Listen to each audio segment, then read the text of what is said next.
Imagine crying at your dead boyfriend's grave while he watches you from the shadows. For 6 months, Emma visited the cemetery, tracing the name of the ruthless Mafia king, Alessandro Duca. She thought a warehouse explosion took the love of her life. But as she wept in the cold rain, a familiar scent of dark cologne hit her. He wasn't dead. He faked his death to protect her.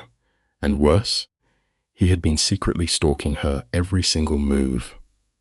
What happens when a dead mafia boss texts you? Picture this. The cemetery smelled of wet earth and decaying flowers, a heavy scent that had become as familiar to Emma as her own hollow heartbeat. Rain dripped steadily from the black umbrella she clutched with numb fingers. Each drop echoed against the taut fabric like a cruel countdown to a truth she still could not name. Her knees pressed deep into the muddy ground before the cold marble headstone. The freezing dampness seeped through her thin dress, but she barely felt it. Pain had become such a constant companion that physical discomfort seemed almost quaint. The stone read, Alejandro Victoria Duca, 1994 to 2025. The letters blurred as hot tears, mixed with the freezing rain on her cheeks. She traced his carved name with trembling fingers. The smooth stone felt both warm and glacial beneath her touch. 6 agonizing months, half a year after they told her he was dead, killed in a massive explosion at one of his warehouses. 6 months since they handed her a sterile certificate and a check she swore never to cash. Since that day, her world had turned into an expanse of grey. "I am sorry," Emma whispered to the wind, her voice cracking like crushed autumn leaves. "I am so sorry I could not save you." Suddenly, the breeze picked up, carrying the sweet rot of funeral wreaths and something else entirely, something expensive and dark that made her weary pulse quicken. Cologne, rich leather, and danger wrapped in silk. She dismissed it as a cruel trick of her broken mind. Grief loves to conjure ghosts in the shadows. Let us step back in time, shall we? Emma met Alejandro Duca on the worst night of her life, though she was blind to it back then. She was working a grueling double shift at an upscale restaurant. Just another exhausted server, pouring water for guests who spent more on wine than she earned in a month. Her feet screamed in agony. Her stomach was an empty hollow. She was fantasizing about her cramped studio apartment when she walked straight into him. Not figuratively. She physically slammed into 6 feet of solid muscle and tailored fabric while balancing a silver tray of champagne. Time fractured into a terrifying slow motion. Glasses tilted, golden liquid arcing through the cold air as Emma realized she was about to completely ruin a stranger's $1,000 suit. But his hands shot out fast, catching the tray just before Zar struck. Emma looked up into the darkest eyes she had ever seen. They were the color of black coffee and midnight, holding secrets that could swallow a person whole. "Careful, Bellissima," he murmured. His voice flowed like smoke and velvet, wrapped in an accent that made her stomach flip. "These floors are treacherous." Behind him, 2 massive men in dark suits stepped closer, their hands slipping inside their jackets. The entire restaurant seems to hold its breath. Later, she would understand why. Everyone in that room recognized him except her. He was Alejandro Duca, the young king of the city underworld, the beautiful monster who inherited his father's dark empire and expanded it with pure, ruthless efficiency. In that moment, Emma only saw a stranger who had saved her from humiliation. She saw a man whose thumb brushed her fragile wrist as he steadied the tray, sending a wild shock of electricity racing up her arm. "Thank you," she breathed, her cheeks burning with heat. "I am so sorry. I was not watching where I was going." "What is your name?" he interrupted, tilting his head as if she were a puzzle he needed to solve. Emma Carter. He tested her name on his tongue like a sip of rare wine. You are new here. 3 weeks, she admitted. She was unnerved by the intensity of his stare. The crowded room seemed to blur away, narrowing down to just the two of them standing in the chaos. I am still learning the layout, she whispered. Then you need a guide, he replied smoothly. His lips curved into something too dangerous to be called a simple smile. Someone to show you where the treacherous spots are. A suited man stepped forward, murmuring something urgent in Italian. Alejandro held up a single hand, silencing the guard without breaking eye contact with Emma. I have to work, she stammered, though a part of her wanted to say yes to whatever he was offering. I will wait, he stated. And he did. Through the remainder of her shift, he sat at a corner table, conducting his shadowy business through barely perceptible gestures with men who vanished like ghosts. Emma felt his heavy gaze on her constantly, tracking her every step across the floor. Every time she glanced his way, he was watching her with an expression she simply could not decipher. It was a look of possession, protection, and predation. When Emma finished her shift, she stepped out the back door and found him waiting by a black Mercedes. The windows were tinted so dark they looked like portals to the abyss. A driver stood by the door, a scarred mountain of a man with a gun bulging beneath his jacket. I should go home, Emma whispered. Every instinct screamed that she should run. Then I will take you home, Alejandro replied. It is late. The streets are not safe. I take the bus every night, she argued. Not tonight. His hand settled warmly on the small of her back, burning through her thin uniform. Without another word, Emma found herself sliding right into the plush leather interior. Before her exhausted mind could form a single coherent protest.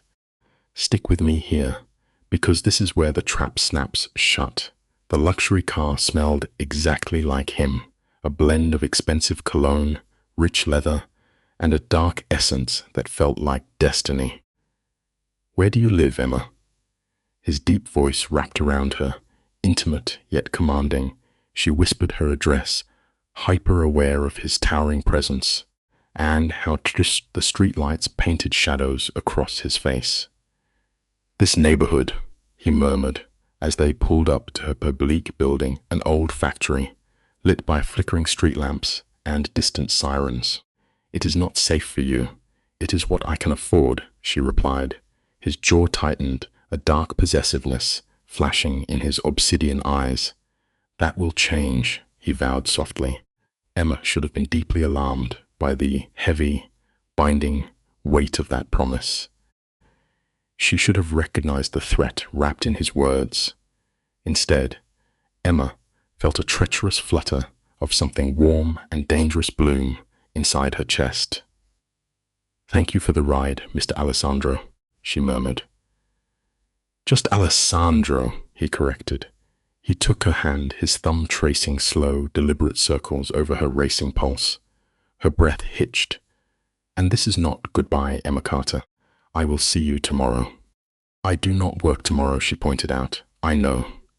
His resulting smile was a masterpiece of brilliant teeth and lurking shadows. I will pick you up at 7. Wear something beautiful. Before she could explain that she did not own anything beautiful or protest the insanity of dating a powerful stranger, he pressed a small, crisp object into her trembling palm. She looked at the thick business card featuring a solitary phone number embossed in gold. If you need anything before then, Alejandro said, his dark voice dropping to a register that made her skin prickle with heat. Anything at all, you call this number. Capiche? She nodded, mute and overwhelmed, and stumbled out of the vehicle. From her window, she watched the black Mercedes idle at the curb for 20 minutes, refusing to leave until her light flicked on. That night marked the beginning of her descent into Alejandro Duca's hidden world. It was a dizzying reality of private tables, silent drivers appearing from nowhere, and brutal men stepping aside whenever they passed. Conversations flowed in rapid Italian over her head, while his hand remained firmly anchored to her waist. You and I know how this kind of story ends. It was a world where danger and beauty intertwined like doomed lovers. Emma felt more wildly alive and more terrified than she ever had. He courted her with relentless intensity. Exotic flowers arrived at her door daily. He memorized her work schedule, arriving after every shift with his black Mercedes. He wholly refused to let her exist unprotected in his city. "You do not understand what you are," he murmured one night, threading his fingers through her hair as they sat in his penthouse. "You are pure light in a world of shadows, Bellissima, and I am too selfish to let the darkness touch you." "Then, what does that make you?" she whispered, searching his beautifully girdrous face for an answer she already knew in her bones. "Your darkness," he had replied. His kiss tasted of expensive whiskey and inevitable sin. "I am the monster who will burn the world down to keep you safe." The memory faded. Now, kneeling in the mud at his grave, Emma pressed her forehead against the icy marble and sobbed. The rain intensified, drumming against her umbrella like angry accusations. On the night of the explosion, she was waiting in his penthouse for him to return from a meeting. His last message was simple. "I love you, Emma. Everything I do is to build a life where you will always be safe." Just 2 hours later, his right-hand man, Marco, arrived at the penthouse alongside 3 grim enforcers. The warehouse had been rigged with heavy explosives, and Alejandro was trapped inside when it detonated into dust. Grief is a debt collector that always demands to be paid. They only found twisted pieces of his watch, the one Emma bought for his birthday. After weeks of testing, the death certificate was issued. His lieutenants offered her a dizzying fortune. She refused it all, accepting only a tiny allowance for rent. Blood money felt like a profound betrayal. Without him, what did it matter? "I miss you," Emma choked out, clutching the wet grass. "I miss you so much I cannot breathe. Every morning I wake up and forget you are gone. Then I remember, and it is like dying all over again." Suddenly, that rich, dark cologne scent intensified, growing so incredibly strong in the heavy rain that she finally lifted her tear-stained face, entirely confused by the ghost lingering in the air. Picture this.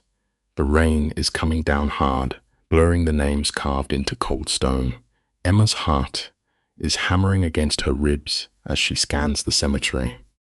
She tells herself it is just the grief playing tricks on her, conjuring phantom traces of the man she loved, because her mind simply refuses to accept that he is truly gone. She pulls herself up, her legs aching against the chill. Above her, the sky has bruised into a deep, stormy purple. She knows she needs to leave, to return to that empty apartment and face another night of his absence. But then she feels it, that unmistakable sensation for being watched. The hair on her neck stands up. Primal instinct screaming danger. You and I both know that feeling, don't we? That sudden chill when the past refuses to stay buried. She spins around, water flying from her umbrella, and catches movement in the heavy shadows between 2 ornate mausoleums. There is a figure there, tall, perfectly still, watching her. Emma's breath hitches in her throat. For one insane, heart-stopping second, her grief-addled brain registers those familiar broad shoulders.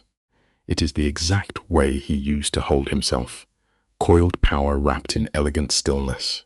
Alessandro, his name escapes her lips as a fragile whisper.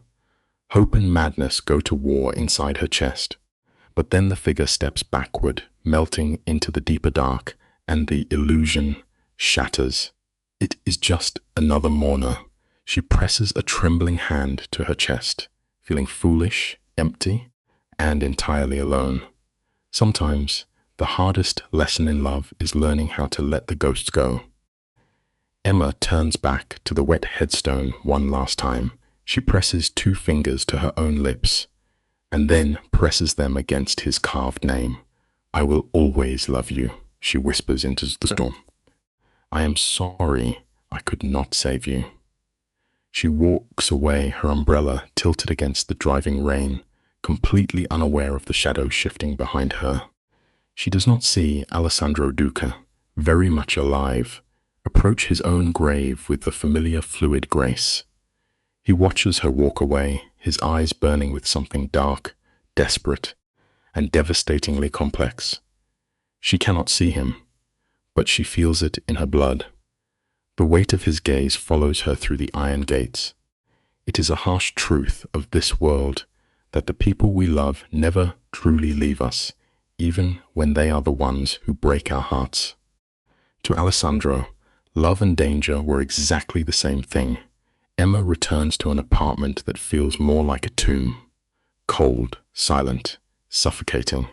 She drops her umbrella by the door, ignoring the rain pooling on the expensive hardwood he had insisted on installing. "You deserve beauty, Emma," he used to say. He refused to let her stay in her old cramped place. Within a week of their first date, he moved her into this renovated brownstone, a neighborhood where people smiled, where the street lights actually worked. Back then, she felt guilty for accepting such extravagance. Now, it just feels like a beautiful cage. She peels off her wet dress, letting it fall in a sad heap on the bathroom floor. Sometimes, the grandest gestures leave the deepest scars when the person who gave them is gone. The bathroom mirror reflects a ghost of the woman she used to be. Hollow cheeks, dark circles under red eyes, collarbones sharp beneath pale skin. She has stopped eating, stopped caring about anything except surviving the day. She turns the shower on scalding hot, letting the steam mix with her silent tears. She presses her palms against the Italian marble Alessandro chose for her, trying desperately to remember how to breathe. 6 months. How is it possible that 6 months can feel like an eternity and a single second all at once? Have you ever felt that kind of crushing weight, that grief that bends time? She dries off mechanically and pulls on one of his old black silk shirts. It still carries the phantom trace of his cologne as she collapses onto the empty, oversized bed. Sleep is a thief that refuses to visit her. She lies there for hours, torturing herself with memories, until exhaustion finally drags her into brutal nightmares where he dies over and over again. Then, her phone buzzes on the nightstand. She assumes it is her manager at the restaurant, asking her to pick up a shift. She only went back to work to fill the unbearable hours, even though pouring champagne for people who have never known true loss makes her want to scream. But when she picks up the device, her blood turns to pure ice. A message from an unknown number glows in the dark. It reads, "You should not visit the cemetery alone. It is not safe." A chilling reminder that life will always find a way to shake you awake just when you think you have nothing left to lose. Her hands shake violently as she stares at the glowing screen. A wrong number, she tells herself. A sick joke. But the phrasing makes her pulse hammer against her throat. It is the familiar cadence, that distinct, possessive concern for her safety. She types back, her fingers clumsy and cold. Who is this? 3 little dots pulse on the screen, disappear and return. The reply drops like a stone. Someone who cares about your well-being. Lock your doors, Emma. Do not go out alone after dark. Emma. They know her name. Her breath hitches as panic rises, mixed with something desperate and wild. Someone is playing a very cruel game, or she has finally lost her mind. It is a fragile line we all walk, the boundary between holding on to hope and completely losing our grip on reality. She types frantically, "This is not funny." "Whoever you are, stop." The unknown number replies instantly, "I am not laughing. There are people in this city who would hurt you to hurt me. Stay inside. Stay safe." She reads it again. "To hurt me." Present tense, as if the person typing is alive, active, and dangerous, as if they are someone whose enemies would actively target the woman he loves. Emma's vision blurs.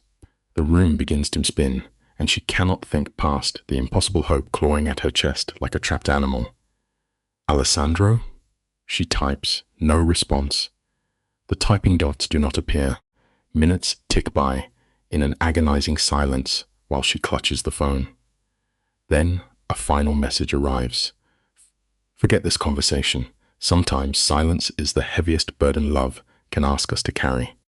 Then comes the word that stops her heart entirely. Bellissima, his word, his special endearment. The phone slips from her numb fingers and bounces on the mattress.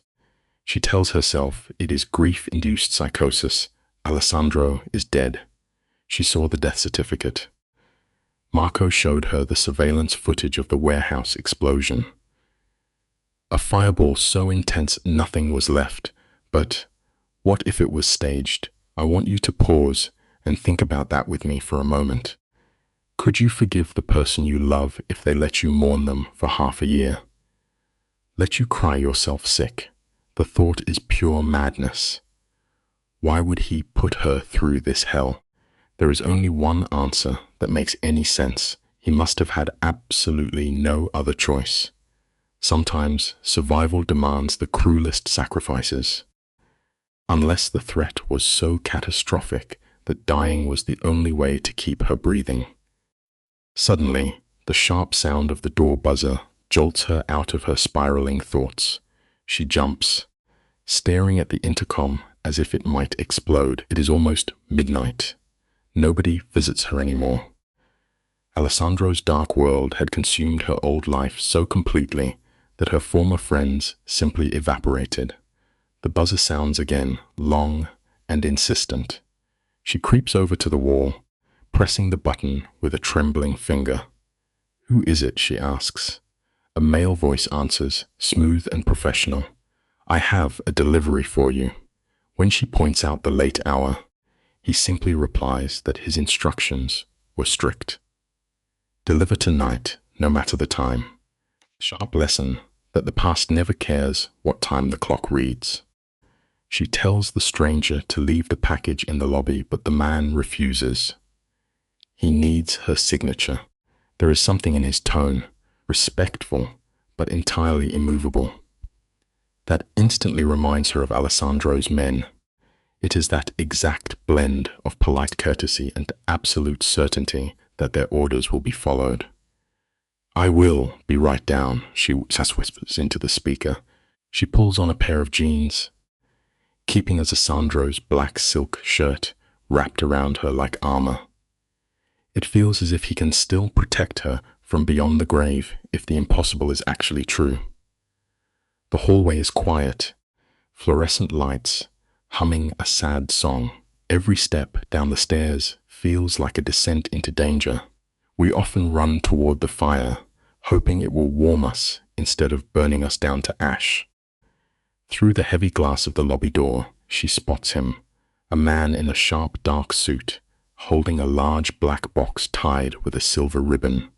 He stands perfectly still, projecting the kind of patience that says he would wait until sunrise if he had to. When he finally notices her, he gives as a single, sharp nod, a gesture of acknowledgement with military precision. She opens the door just 6 inches, leaving the heavy chain engaged. "Who sent you?" she demands. The man's eyes are hidden behind dark sunglasses despite the midnight hour. "I am not at liberty to say," he replies smoothly, "but I was told to assure you that you are safe, and that you have always been safe, even when you did not know it, her knees threatened to give out completely. The truth is often heavier than the lies we carry. He said you would ask that, the stranger murmurs. The ghost of a smile touches his lips, though it never reaches his hidden eyes. He told me to say, remember what I promised you that first night. Everything I do is to keep you safe. The entire world tilts beneath Emma's feet, those words. Alessandro had repeated them like a sacred vow every time she questioned the armed guards. You and I are looking at a woman whose reality has just been shattered in the best, most terrifying way as possible. He is alive, she breathes, the words slipping out as a fragile prayer. The man says absolutely nothing, but his silence is the loudest answer she has ever heard. He slides the heavy box through the door and vanishes. Sometimes, the greatest love stories are forged in the darkest shadows. Welcome to the midnight hour. Tonight, you and I will step into the shadows of a love that refused to stay buried. The stranger's words hung in the quiet lobby. He is watching over you, Miss Carter, he murmured. Even death could not change that. With a two-finger salute, he vanished into a dark SUV lurking across the avenue. Emma stood frozen, peeling back tissue paper, as delicate as a spider web, to uncover a sleek, charged phone. Only one contact, a single letter, A. The initial struck her like a physical blow. She collapsed onto the marble floor, pressing it to her racing heart, her deep grief twisting into complicated hope. It just goes to show, doesn't it? Sometimes the things we believe are gone forever are just waiting in the dark for the right moment to return. It was a violent storm of relief, blinding rage, and a desperate ache. Beside the phone lay a thick envelope holding a solitary card. The moment her eyes met the ink, her breath hitched. It was Alessandro's unmistakable script, those harsh strokes carrying the quiet threat of controlled violence. Emma, forgive me for the agony I have put you through, the note pleaded. I had no choice. The only way to shield you was to walk into my own grave. But the dirt could never keep me from you. I have watched your every tear, every sleepless night. I was always there, bleeding in the dark to keep you safe. You see, the hardest lesson in love is realizing that sometimes the people who hurt us the most are desperately trying to shield us from an even greater pain. His words poured from the page, heavy with raw desperation. I know you are furious, he wrote, but I am begging for your trust just one last time. Speak of this to no one. The predators are still circling, ready to slaughter you simply to make me bleed. Keep this phone as your shadow if you truly need me. Power it on, and I will tear the city apart to reach you. You are my heart. Every vicious lie, every endless day I have spent playing a corpse, it was all for you. Yours even in death. A. Emma traced the ink 17 times. Searching for any sign, this was merely a cruel hallucination. It is a terrifying truth we all must face eventually. The most profound acts of devotion often look exactly like unforgivable acts of profound betrayal. Yet the cold metal of the phone remained heavy in her grip. The textured paper was undeniably real, and her hollow mourning suddenly ignited into an untamed fury. He was actually alive. He had watched her shatter into pieces and stood by in silence. Was it truly for her protection? Or because Alessandro was a man whose suffocating devotion blurred the bitter line between true love and dark captivity? Stumbling into her apartment, she threw every deadbolt. Half her soul screamed to turn the device on, to unleash her righteous rage. But the darker part of her knew the moment that screen illuminated, she would be dragged back into his gravity. True independence is a fragile thing. Sometimes the hardest choice is refusing to reach out to the hand that built your cage. She shoved the device deep into her nightstand drawer. It landed beside the scorched watch she had gifted him, a meticulously planted piece of theater designed to sell the illusion of his brutal end. Suddenly, her own ordinary phone vibrated, shattering the silence. An unknown number flashed. "Good girl," the message read. "Keep it dark until you are ready. But remember, I am never far. The world is cruel, and you are the single thing I refuse to lose. Rest now. My men surround your building. You are safe." Her breath hitched, and she drifted toward the window. "Stick with me here, because we often look for monsters hiding in dark alleys, forgetting the most dangerous forces are usually the ones promising to keep us perfectly safe from everything else." Just as he promised, a sleek black sedan idled 2 doors down, its dark glass hiding the ghosts inside. How long had they been anchored there? Days? Months?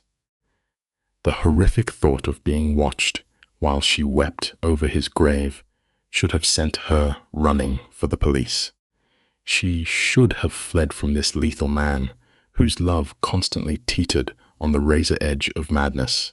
But instead, the crushing weight of 6 months of mourning hardened into a dangerous new armor. Alessandro was alive. The ruthless phantom she thought was gone was out there, moving chess pieces to guard her. It is a strange quirk of human nature that when we are pushed to our absolute limits, the very things that should terrify us become our only source of dark, twisted comfort. Sliding under the heavy blankets, she made a quiet, dangerous vow. Tomorrow, she would uncover exactly what he was protecting her from, even if the ugly truth tore her world apart. Morning crept in with pale sunlight slicing through the heavy curtains, casting golden prison bars across the hardwood. Hartree. She had spent the night trapped in a feverish loop, her nightmares bleeding into waking. Life, that burner phone, waited in the drawer like a loaded revolver, silent, lethal, holding secrets that could burn her alive. She went through the motions, sipping bitter coffee that tasted like ash. Life rarely gives us warning before it completely shatters. We just wake up one unremarkable Tuesday to find the ground beneath our feet has fundamentally changed forever. Let us look at this together, because we have all felt that chilling moment when a sanctuary becomes a cell. Down on the street, the black sedan had not moved. In the daylight, Emma spotted 2 enforcers sitting like stone gargoyles, protecting her, he had claimed. Yet, in his world, protection and captivity were identical twins. She needed to escape the deafening silence of an apartment that now felt like a velvet-lined cage. Snatching her jacket, she marched toward the exit. But before she touched the doorknob, her phone vibrated. "Where are you going?" Ice flooded her veins. He was watching her every move. True freedom is an illusion if someone else is holding the keys, and it takes a brave soul to finally look at the bars and call them what they are. His unseen web stretched across the entire city, absolute and suffocating. With trembling fingers, she typed a desperate reply. "I need air, I need to think." The response was immediate. "Take the car." "You do not walk alone in this city, Emma, not anymore." A bitter laugh escaped her as she typed, "I have been walking alone for 6 months." The screen lit up again. "No, you only thought you were alone. Take the car, Bissima. Do not make me worry." That single word struck an agonizing chord in her chest. She wanted to reject his command out of pure spite, but she knew his armored wolves would just stalk her. At a crawl, we eventually learn that fighting a storm directly only exhausts us. True survival sometimes means stepping into the rain and waiting for it to pass. "Fine," she texted back, her jaw tight. "But I choose the destination." His reply was maddeningly smooth. "Of course. You have always had a choice. I have never forced you." The sheer audacity of that lie almost ripped a laugh from her throat. He had pulled her into his bloody world, into a chaotic romance that rewired her soul. Yet he had done it with such intoxicating tenderness that she had tragically confused his ownership with devotion. Stepping into the morning air, the sedan's heavy door swung open. The driver was not a nameless thug. He was an older gentleman with silver hair and gentle eyes, greeting her with unsettling warmth. It is frightening how easily we surrender our power when someone paints our submission in the beautiful colors of romance. "I am Dante," the older man said, dipping his head. "I have had the deep honor of ensuring your safety." Emma's voice snapped like a dry branch. "You have been stalking me." Dante's gaze softened. "Protecting. There is a vast difference. Mr. Duca loves you beyond measure." Faking his own end tore his soul apart. But the monsters hunting him would have used your blood to break him. Sinking into the plush leather, Emma was assaulted by the rich scent of Alessandro clinging to the interior. "Everyone has a choice, Dante," she whispered bitterly. "Not men like him," the driver murmured. "You see, the tragedy of immense power is that it strips all your options. The higher you climb, the fewer choices you actually have when it comes to the people you love the most. Listen closely, because we all know the heavy price of deep devotion. You do whatever it takes to keep them breathing," Dante said quietly. "Everything else is just collateral damage, even if it breaks the person you are saving." In the rearview mirror, Emma met the driver's gaze. She saw sympathy, but anchored beneath it was an unbreakable loyalty to the ghost puppeteering her life. "Where would you like to go today?" he asked. She wanted to demand the cemetery, to scream at that empty marble headstone until her lungs bled. But if Alessandro was watching, weeping at his fake grave was exactly the theater he expected. True rebellion is not always loud. Sometimes the most powerful way to fight back is simply refusing to play the role they wrote for you. "Take me to the harbor," Emma commanded, her voice steadying. The rotting pier where the fishermen work, it was the last place in the sprawling city Alessandro would ever go. Unpolished and completely detached from his glittering empire of velvet ropes and blood money, he had locked her inside a dazzling snow globe of luxury, desperate to hide the jagged teeth of his true kingdom. Dante steered the heavy sedan in total silence as Emma watched the pristine brownstones bleed into hollow industrial zones, buildings wearing their rust like old scars. Finally, the vast misty harbor revealed itself. Growth demands discomfort. If you want to understand the truth of your reality, you must eventually force yourself to walk outside your comfortable, gilded cages. Picture this, late night listeners. Emma stepped out of that car before Dante even had the chance to touch the door. She desperately needed that tiny scrap of independence. The coastal wind gnawed right through her thin jacket, carrying the heavy scent of salt, gutted fish, and thick diesel fuel. Honest, gritty smells, far removed from the suffocating luxury of Alejandro's gilded cage. Dante leaned against the black sedan, arms folded, his cold eyes sweeping the docks with trained paranoia. She walked to the water's edge, watching the battered fishing boats rolling on the tide. Sometimes we try to outrun our fate by standing on the edge of the world, hoping the sea will wash our ghosts away, but the past always has our number, doesn't it? Right on cue, her phone began to buzz. It wasn't the secret burner device, it was her everyday phone, lighting up with an unknown caller. A message appeared. "You chose well. I have never taken you to the harbor. Too many uncontrolled variables. Too many sight lines I cannot monitor. It makes me nervous." Emma spun around, her heart hammering as she scanned the rusted warehouses. Was he out there right now, tracking her through a sniper scope? Good, she typed back, her fingers shaking with rage. You should be nervous. You should feel a fraction of the agony I endured these past 6 months. His reply came instantly. I felt every second of your pain, Emma. I watched you cry at my empty grave and could not hold you. The hardest lesson about grief is that sometimes the ghosts we mourn are the ones quietly watching us weep. I watched you waste away, his text continued. Do not tell me I have not suffered. Emma stared at the screen, her vision blurring with hot tears. Then why? She sent back. Why let me believe you were buried in the dirt? The pause that followed was agonizing. You could almost feel Alejandro across the city, weighing which dangerous truths he could safely hand over. Finally, the screen lit up again. Because the people hunting me are very creative with pain, he explained. And your beautiful face, Emma, it cannot hide a lie. If you knew I was breathing, they would have seen the hope in your eyes. They would have torn you apart to drag me out of the shadows.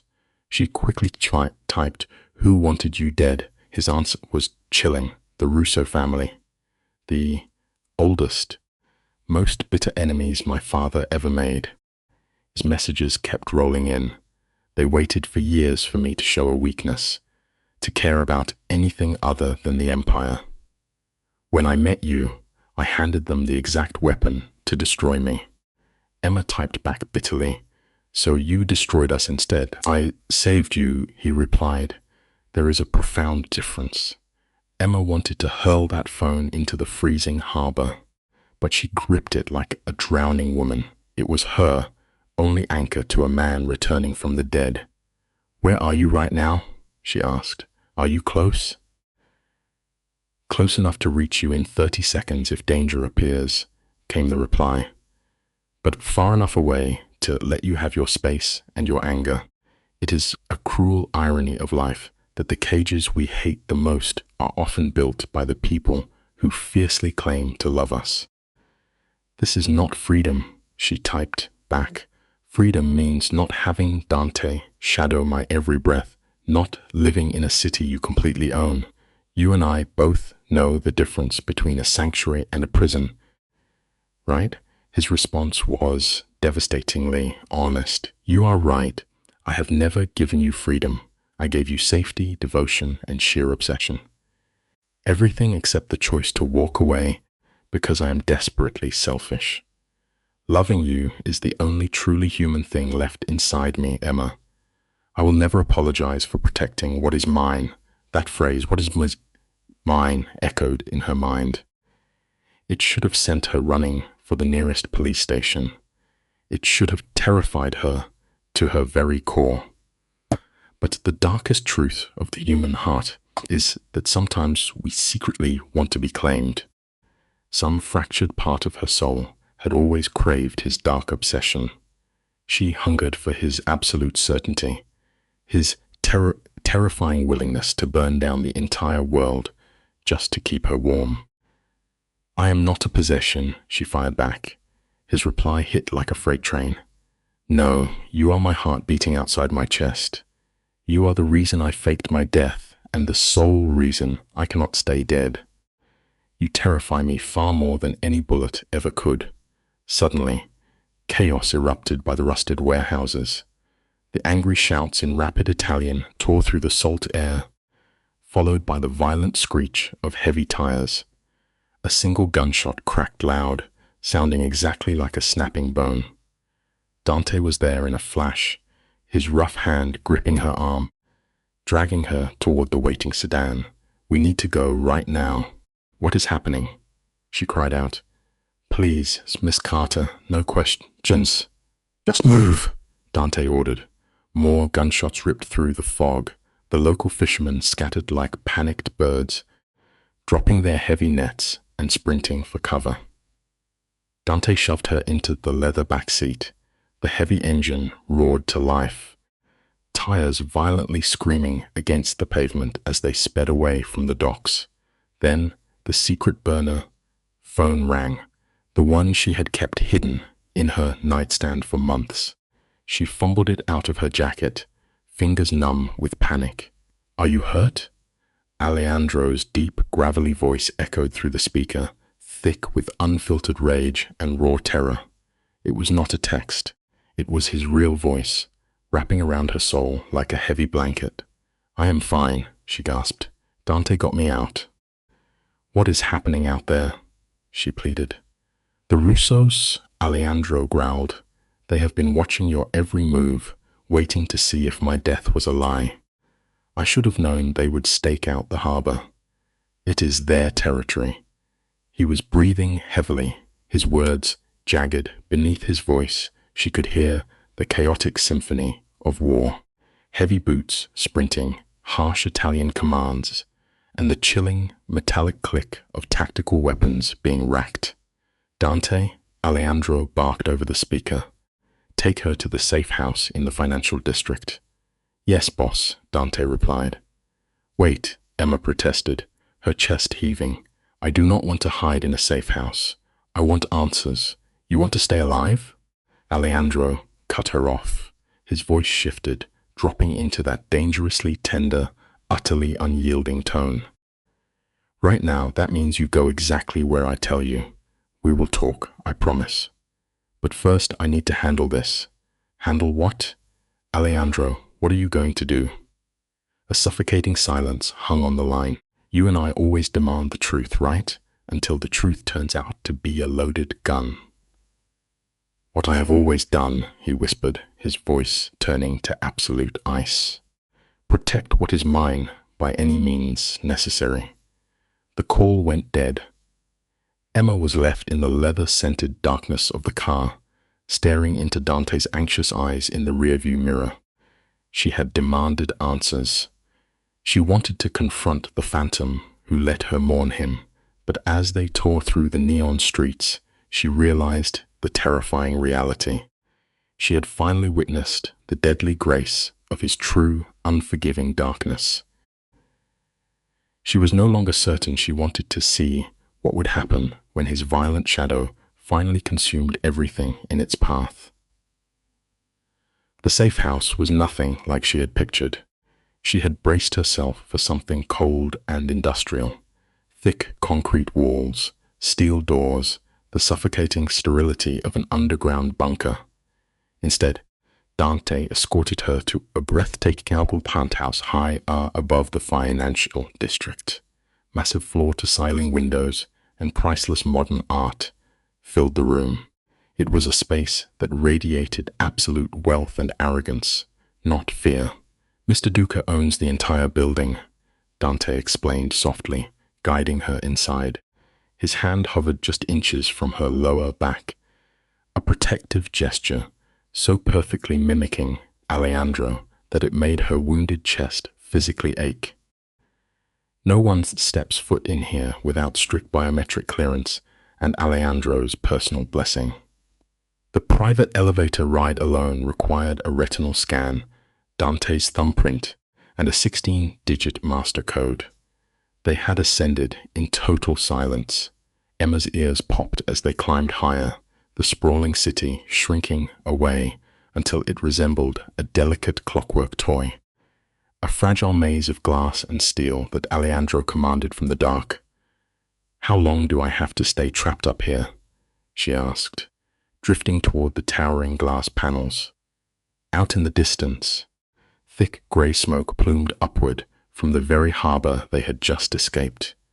Tiny red and blue police sirens blinked wildly, swarming the Bloodstick Pier. Dante watched her with a weary expression. "As long as it takes," he answered softly. "Mr. Duca will come the moment it is safe. There is fresh food in the kitchen and clothes tailored to your exact size in the bedroom." He has thought of everything. Of course he had. Alejandro engineered every detail, managing her life with the same ruthless precision he applied to his underworld empire. That realization should have sparked a blazing anger inside her. But anger takes energy, and Emma was entirely hollowed out. 6 agonizing months of mourning collapsed into a bone-deep exhaustion. "Will you stay?" she pleaded, turning to the bodyguard. She simply could not be alone. Not with the phantom crack of gunfire ringing in her skull, and the terrifying knowledge that men wanted her dead simply because Alejandro loved her. "I will be right outside the door," Dante promised softly. "You are completely safe here, Miss Carter. You have my word." Once the heavy doors locked behind him, Emma wandered the penthouse like a ghost haunting a beautiful cage. The massive closet was packed with brand new clothes, rich jewel-toned dresses, plush sweaters, perfectly tailored denim. It was like walking into a twisted museum of her own identity, curated by a phantom who memorized her soul. Even the bathroom was stocked with her obscure brand of face cream and her favorite toothbrush. Think about that, my friends. You and I all want to be truly known by someone, but when does devotion turn into a velvet trap? How many years had he spent planning his own fake funeral, preparing this luxurious vault just to hide her away from the violent world forever? Emma stood alone in the kitchen, trembling fingers wrapped around a bottle of wine. It was a vintage that pulled her back to those quiet nights when Alessandro would hold her close, whispering Italian words. She felt deep in her bones. She poured a glass and drifted toward the floor-to-ceiling windows. The city below was a glowing world she was entirely locked out of. Hours dragged on. The afternoon sun melted into a bruised purple dusk, yet her phones stayed dead silent. In her mind, she saw him out there, dealing with the Russo family with brutal, unforgiving violence. The dark truth he hid from her, stealing her freedom just to keep her breathing. Sometimes the heaviest chains we wear are forged by the people desperately trying to save us. Look, you and I both know how it feels waiting for the other shoe to drop in an empty room. When night finally fell, the city lights below blazed like fallen stars. Emma was beginning to accept another night in this lonely cage. Then, the heavy hum of the elevator broke the silence. The doors parted. Every muscle in her body locked tight. She turned from the glass, her heart slamming against her ribs. And there he was, Alessandro Duca, alive, real. He stood in that doorway like a ghost suddenly given flesh and blood.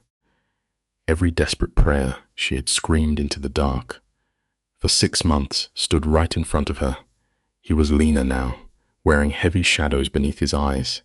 Sometimes, getting exactly what you pray for is infinitely more terrifying than the silence. He was dressed in black tactical gear, the dark fabric pulling tight across his lean frame. Emma saw the dried blood caked on his hands right away. It wasn't his. It was the price paid by someone else to guarantee her safety. For a long, agonizing moment, neither of them moved. The air in the penthouse felt thick, crackling with that dangerous static right before a storm breaks open. Then he spoke her name, and hearing that deep voice shatter the quiet broke something open inside her. Part of her wanted to run into his arms, while another part wanted to strike him across the face. Instead, she stood frozen, the wine glass rattling in her grip. She told him he was alive, stating the painful obvious. The hardest part of surviving a tragedy is simply believing that the nightmare is finally over.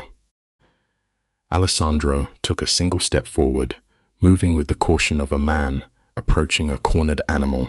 He told her he knew she hated him. But Emma couldn't hold it back. She confessed she had tried to hate him, begging to feel nothing but anger. But all she could hate was herself for still loving the man who shattered her reality. His stoic mask cracked, raw pain bleeding into his eyes as he whispered her old pet name. She threw a hand up, refusing to let him weaponize memories. She begged him not to use words from a time when their love felt real, back before the lies. As he stepped closer, he swore it wasn't all a lie. Life constantly teaches us that love is rarely perfectly clean, And our deepest wounds often come from the exact people trying to shield us. He swore his love was never a fabrication. The only lie was his own death, a desperate move to keep her breathing. Emma's voice shattered. She admitted his fake death made her want to end her own life. For months, the only thing keeping her tethered to earth was the fear of disappointing his memory. She accused him of watching her drown in grief while doing nothing. That struck a nerve. Alessandro's voice turned heavy, raw with buried violence. He hadn't done nothing. He had slaughtered 17 Russo soldiers in 6 months. 17 men who dared to ask questions or look in her direction. He burned their operations to ash. True sacrifice rarely looks heroic. Sometimes it just looks like quiet, bloody work in the dark, slowly destroying your own soul so someone else can live. He waged a shadow war while the world believed he was dead, ensuring enemies couldn't use her as leverage. Emma couldn't take it. The wine glass shattered against the pale marble, red liquid pooling like fresh blood. She cried that she never asked him to kill or lie. All she ever wanted was the real him, even if the truth brought danger. Alessandro stepped in close, smelling of sharp gunpowder and expensive cologne. He coldly reminded her that the truth would have gotten her tortured. The Russos didn't just kill, they made absolute art out of human suffering. They would have dismantled her slowly, piece by piece, just to break him. The painful reality of life is that our innocent intentions often mean absolutely nothing when forced to collide with the ruthless cruelty of the real world. He knew she could never hide her feelings. If she knew he was alive, enemies would see it in her eyes. Emma pressed her palms against his chest, intending to shove him. "Stick with me here, because this is where the heart betrays the mind." Her hands refused to move. She simply felt the heavy thud of his living heartbeat. She accused him of playing God, controlling her life, wrapping a golden cage around her and calling it love. He didn't deny it. He covered her hands with his own, dried blood flaking against her skin. He admitted to building the cage because the alternative was watching her fly straight into a fire. It is a hard lesson, but sometimes deep love isn't about granting freedom. It is about keeping someone safe, even if they resent you for it. Alessandro confessed his dark selfishness. He would rather have her furious and breathing than free and in a coffin. Losing her was the one scenario he couldn't survive. His hand gently cupped her face, tracing her cheekbone with agonizing tenderness. He didn't pretend to be a saint. He knew he was a monster trading in violence. But to him, she was the single glowing ember in his pitch-black world. The only clean thing his blood-stained hands ever held. He was willing to endure her hatred, even watch her mourn his fake death from the shadows, just to ensure she lived. Hot, bitter tears spilled down Emma's cheeks. She whispered that she couldn't live this way. It is an impossible burden to bear when a loved one's desperate survival strategy becomes your daily psychological torture. She was terrified of waking up to find him erased from existence again. She couldn't stomach the fear that the next threat would force him to vanish without a word. Hearing her break, Alessandro did the hardest thing a man in power can do. He told her to leave. The words physically hollowed him out. His hand dropped from her cheek, and he stepped back, opening a cold chasm between them. He gave her the elevator code, December 4th, 2024, the exact day he realized he loved her. He offered her a getaway car, endless money, and a solemn vow to vanish from her life forever. Emma just stared, desperately scanning his dark features for a trap. We often find that the absolute most terrifying thing a captor can do is swing the golden cage door wide open. There was no manipulation in his eyes. Emma saw only crushing exhaustion, heavy love, and a resignation that looked just like death. She whispered aloud, stunned that after all the bloodshed, he was actually willing to let her walk. Alessandro's jaw locked tight, fighting the agony of letting go. He admitted he had stolen her peace, her freedom, 6 irreplaceable months. Giving her a choice was his final penance, but he gave a warning. If she stayed, the darkness remained. He would always be ruthlessly overprotective, loving her with a dangerous, consuming intensity. True wisdom comes when we accept people exactly as they are, without the dangerous illusion that thou magically rewrite their fundamental nature. Beyond the glass, the city glittered like scattered diamonds across black velvet. Out there, the brutal Russo family was plotting their next strike, hiding dangers she couldn't fathom. Yet, inside this high-rise fortress stood a man who loved her enough to fake his own demise. Instead of answering his ultimatum, Emma deflected. She demanded to know what really happened at the harbor during the shooting.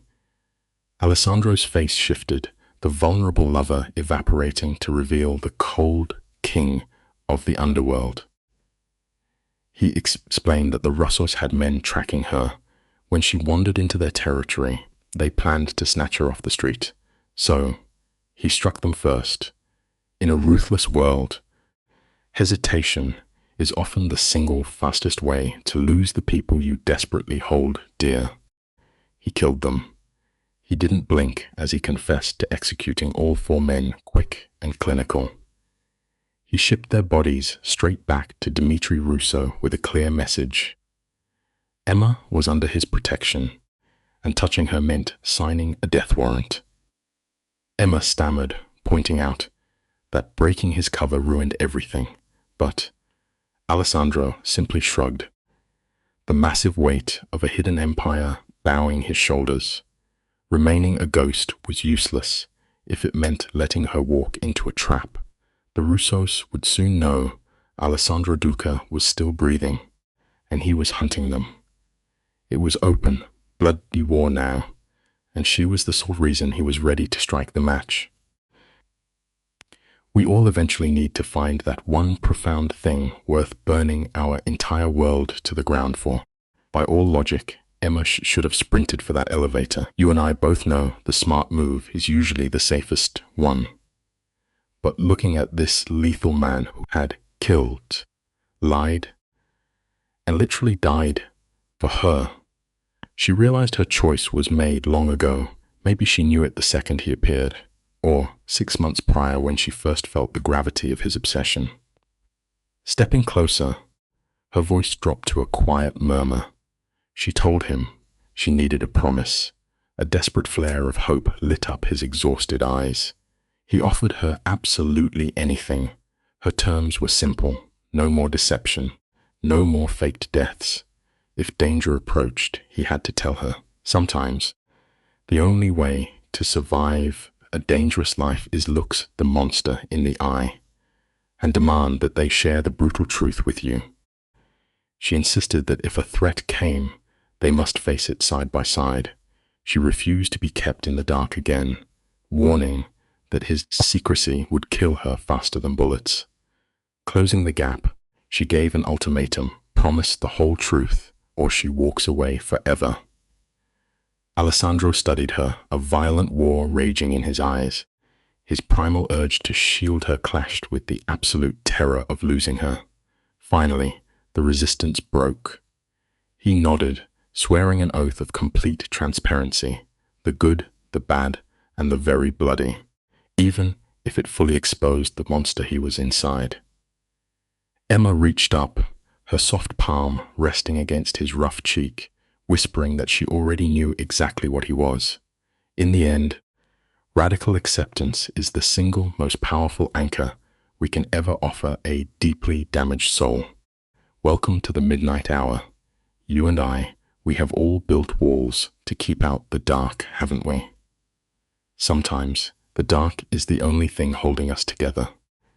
Emma looked at the ghost of the man she loved, telling him she had always known he was alive.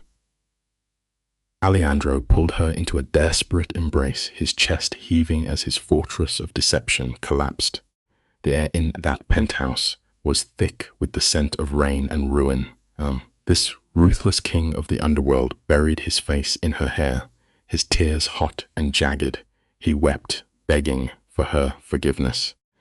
He apologized for his faked death, for watching her grieve from the shadows. Two shattered souls, clutching one another above a burning city. Forgiveness was still a long way off, but the truth was finally breathing in the room. Rebuilding ruined trust is like trying to gather spilled water with bare hands. It demands a painful, bleeding kind of patience. When Alejandro finally kissed her, it tasted of salt, iron, and a consuming hunger. Emma realized in that fragile second that some cages are almost comforting, as long as you know why the steel door was locked. But peace is a fleeting illusion in their world. 3 days after he stepped out of the grave, the Russo family struck back. A deafening blast ripped through a crowded theater district restaurant, one of his clean businesses. Innocent people, families enjoying a Sunday meal, were swallowed by the fire. 12 broken bodies, 3 lives extinguished. The innocent always pay the heaviest toll in a war they never asked to fight. The television glow painted the dark penthouse in violent flashes. Emma stood paralyzed, watching the bombing footage, her hands trembling. Alejandro loomed behind her, a shadow of wrath, shouting ruthless Italian commands into his phone. His heavy hand clamped onto her shoulder, claiming her, tethering her to his soul while his empire caught fire.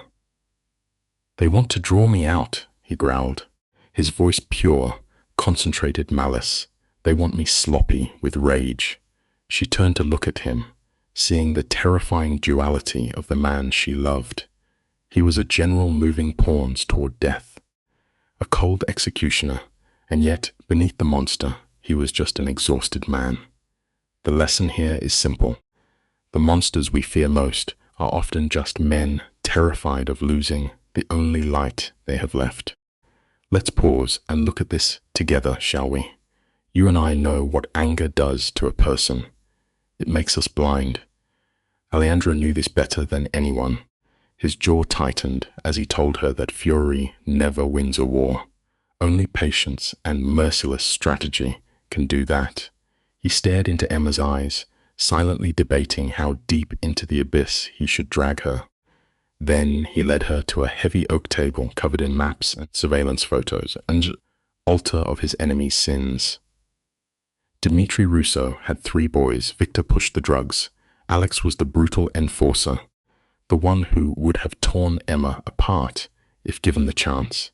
And then there was the youngest, Miki. He was supposed to be the golden child, safely studying at Oxford to become the legitimate face of a dirty empire. Supposed to be.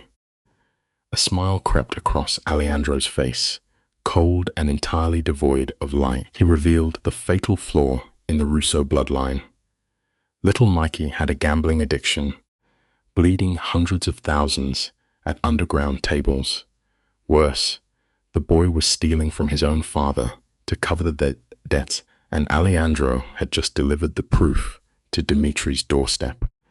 Emma stared down at the glossy photographs of a 20-year-old boy, a kid with soft features who had never truly tasted consequence. She saw him sitting at velvet tables, surrounded by bookies who clearly answered to the devil standing right beside her. She realized the horrific truth. He was going to turn a father against his own flesh and blood. Alejandro softly corrected her. He was simply giving Dimitri a choice. Dimitri would either execute his youngest son or surrender his pride. Either way, the Russo dynasty would consume itself. It was a terrifyingly brilliant move, the sheer, calculated cruelty that made Alejandro a legend in the underworld. And Emma realized with a heavy, sinking heart that she was now fully complicit. She sat at his table of ruin, knowingly blessing the bloodshed done in her honor, she whispered, asking if the trap would hold. Alejandro's response was chilling. He knew Dmitri loved his boys, but the man loved absolute power far more.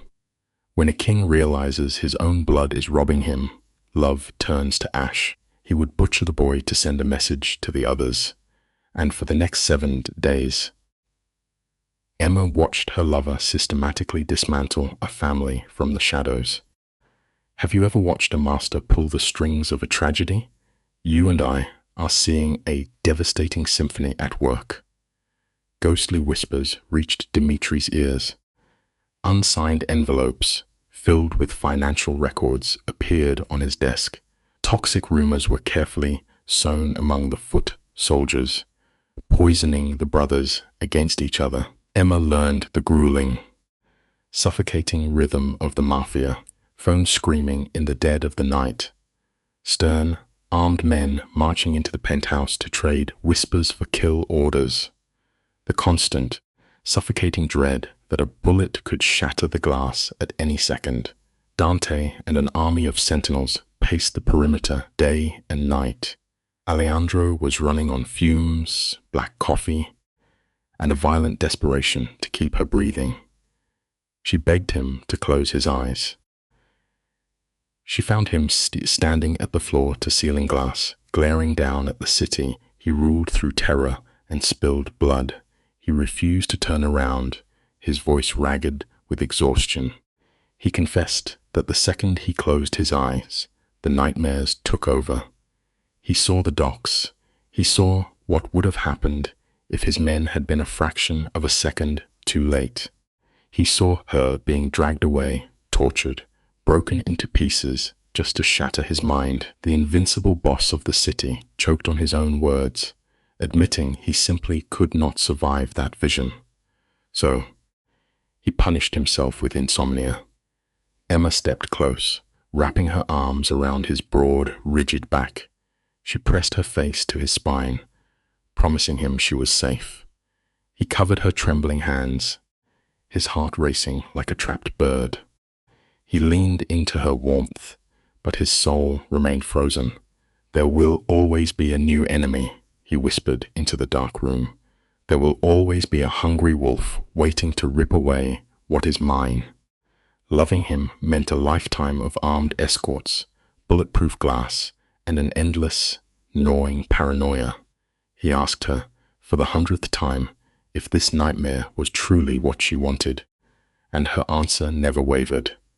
She wanted him, and the darkness simply came with the deal. Alejandro finally turned, taking her face in the very hands that had strangled the life out of his rivals, and those lethal hands were shaking. He told her she deserved a better life, a better man. The lesson we all learn eventually is that love rarely chooses the safe path. She kissed him, accepting her beautifully doomed fate. Stick with me here, because this is where the pressure finally breaks the glass. He kissed her with a terrifying, absolute hunger. It was a collision of deep fear and a dark, obsessive devotion. They tangled together against the cold windows, their intertwined shadows cast over a city that wanted them dead. She fully embraced the paradox of her existence. It was a romance painted in fresh blood and blind loyalty. 14 days into the slaughter, the endgame arrived. Dmitri Russo begged for a parley. They met on neutral territory, a quiet hotel suite stripped of advantage. Alejandro marched in with 6 heavily armed enforcers, and Emma stood right by his side, refusing to hide. They walked into the room to find Dmitri, looking like a hollowed-out ghost, carrying the ashes of his legacy. Dmitri was a portrait of decay, grey hair, exhausted posture, and dead eyes that had ordered countless executions. He stared at Emma with a vile mixture of disgust and dark curiosity. In his archaic mind, a woman was nothing more than a bargaining chip. He spoke in a thick, gravelly accent, mocking her value. wondering aloud if she was truly worth a massive underworld war. His crude words made Alejandro's grip on her waist turned to iron. Alejandro's voice plunged into a demonic whisper, promising to rip out the old man's tongue if he spoke another word about her. Dmitri offered a hollow, rattling laugh that held absolutely no joy. He admitted total defeat. The poison had worked perfectly. Dmitri confessed, staring into the void, that he had murdered his own son with his bare hands. The tragedy of the father was agonizing to witness. Dmitri's remaining boys were terrified of him, waiting for the executioner's blade to fall on their own necks. His vast criminal network was bleeding out. Alejandro looked at the shattered father and delivered his icy verdict. He had burned the Russo family to the ground simply to prove that Emma was eternally off limits. Even glancing in her direction would invite a massacre. Dmitri ground his teeth, swallowing the bitter ash of his defeat. But he leaned forward, a dying snake with venom still in its fangs. He made a chilling vow. He swore that one day, when Alejandro was grey and vulnerable, when the protective armor of his youth had rusted away, the ghosts of the Russo bloodline would return to claim his soul. Vengeance never truly sleeps. Alejandro did not flinch at the curse. He pulled Emma flush against his side and promised to slaughter every single Russo born into this world until the soil was choked with their bones. He dared the broken father to test the limits of his cruelty. The room fell into a heavy, suffocating silence. You could feel the weight of old, tired violence staring down the barrel of ruthless new ambition. Two absolute apex predators making peace on the edge of a cliff. Dmitri offered a grim nod, telling Alejandro to enjoy his fleeting triumph before turning to leave. The heavy wooden door clicked shut, and Alejandro immediately collapsed into Emma's warmth. He buried his weary face in her neck, exhaling a breath he had been holding for weeks. The storm had passed. She was finally safe from their wrath. You and I have probably both wished for a neat, cinematic ending, but reality rarely offers a clean slate. Emma looked up at the fierce king who had burned a city to keep her, asking if they were finally free. Alejandro stroked her cheek with a reverence reserved for holy things. He admitted that true peace is a myth in their brutal world. There will always be new rivals, new guns drawn in the dark. But this specific war was won.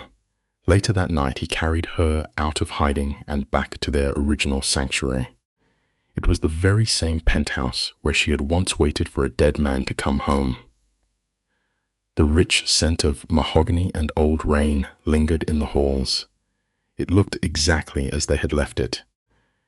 Yet, the two people stepping across the threshold had been completely, utterly transformed. Let us step into the shadows for a moment. He led her to a room she was never allowed to see. The door swung open, revealing a wall plastered with surveillance photographs. Hundreds of them. Snapshots of Emma weeping by his grave, Emma walking down rain-slicked streets, Emma sleeping in her lonely apartment. A silent shrine built out of pure obsession. He stood there, his voice barely a whisper, confessing that this was the monster he had warned her about. For 6 months, while she mourned his death, he watched her every breath.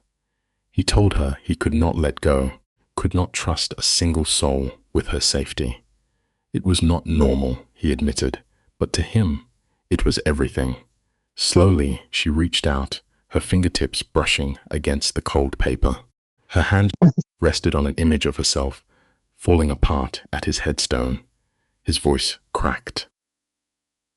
He told her it broke him to watch her shatter, feeling the weight of every tear she shed.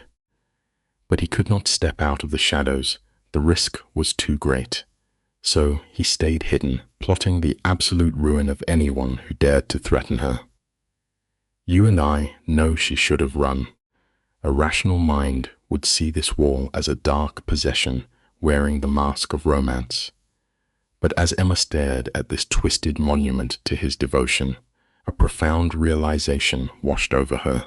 They were mirror images of a beautiful disaster.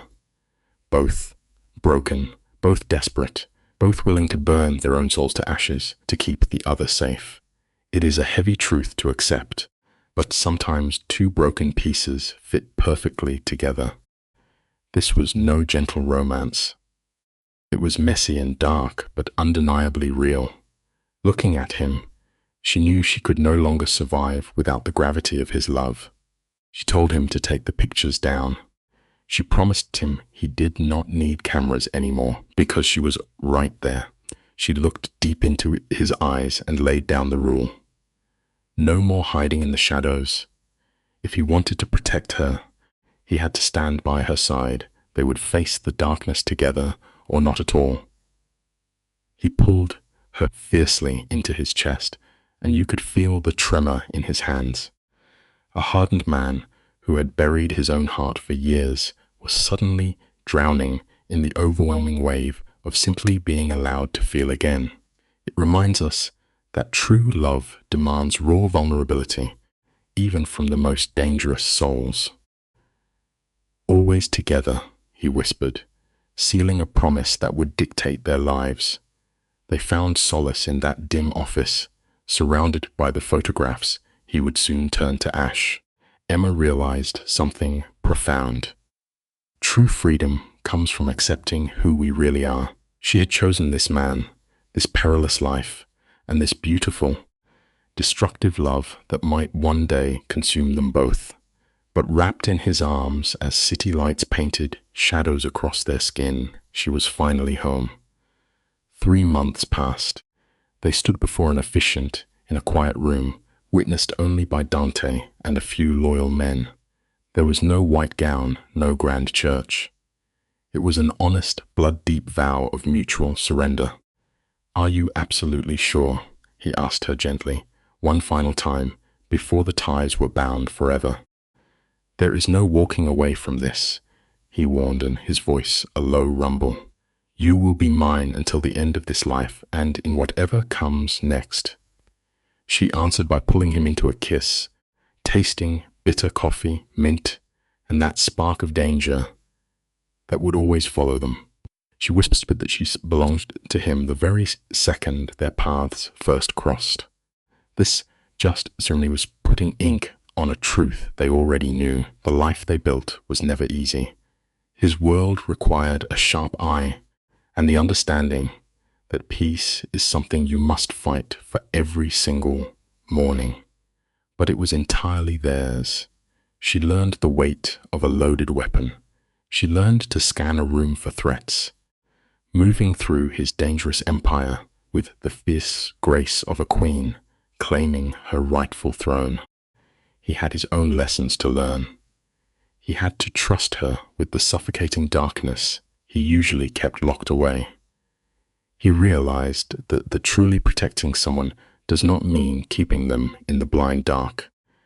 On those long nights when the terrors came, when he would wake in a cold sweat from dreams of failing to save her, she was his anchor. She held him close, promising they would weather every storm, side by side. Months later, standing by the windows of their penthouse with a new life growing inside her, she understood the complex nature of boundaries. Sometimes a cage is not a prison. Sometimes it is the only true sanctuary we have in a chaotic world. The very iron bars that keep the bitter, violent world out are exactly what hold a fierce, unbreakable love safely inside. You see, Alessandro had meticulously crafted a cage forged out of pure, terrifying devotion, and he had simply called it protection. To anyone else looking in from the outside, it might have seemed like pure madness, a suffocating grip on a fragile life, but Emma knew exactly what she was doing. She walked right into the center of that sanctuary without a single ounce of hesitation. She closed the heavy iron door herself, turned the lock until it clicked, and gladly threw the key into the endless dark. It is a hauntingly beautiful thing to realize, my friends. When you finally find the soul that understands your deepest scars, surrender stops feeling like a loss. It just feels like coming home. They were locked away from the world, entirely ruined, and perfectly whole. One of the deepest lessons from this story is that love, no matter how passionate, cannot truly survive without honesty. Alejandro Duca loves Emma Carter with an intensity that feels powerful, unforgettable, and almost romantic. He protects her, watches over her, provides for her, and even fakes his own death because he believes it's the only way to keep her safe. But the story forces us to ask an important question. Can love still be called love when it takes away someone as right to know the truth? Emma spends 6 months grieving a man who is still alive. She cries at best that never truly happened. Alejandro sees all of this from the shadows. He believes his silence is necessary, but for Emma's emotional torture, this teaches us that even actions done for someone else's own good can deeply wound them if they are built on lies. In real life, many people justify secrecy by saying that someone